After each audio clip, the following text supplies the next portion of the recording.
चांगली कंपनी तुम्हाला चांगल्या प्रकारे येड्यात कसं काढते याचं उदाहरण सांगतो.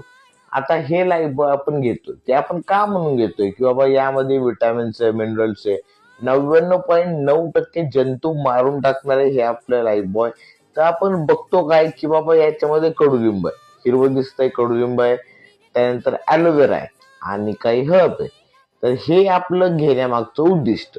मग याचा अर्थ असा आहे की यामध्ये सगळ्यात जास्त प्रमाण याच गोष्टींचं हवं, कडुलिंब वगैरे. पण जर उलटून पाकिट पाहिलं तर इथं कळतं की कंपनी येड्यात कशी काढते. आता इन्ग्रेडियंट लिस्टची एक माहिती मला असणं गरजेचं आहे की यामध्ये इन्ग्रेडियंट लिस्ट मध्ये ज्याचं प्रमाण सगळ्यात जास्त आहे ते वर असतं आणि ज्याचं प्रमाण कमी आहे ते सगळ्यात खाली असतं.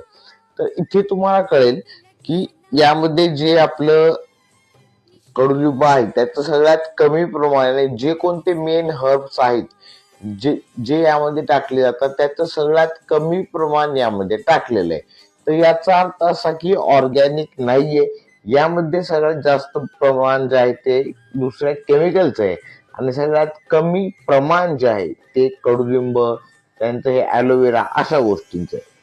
हुशार व्हा कस्टमर लोकांनो, हुशार व्हा. समझने वाले को इशारा ही कॉफी है.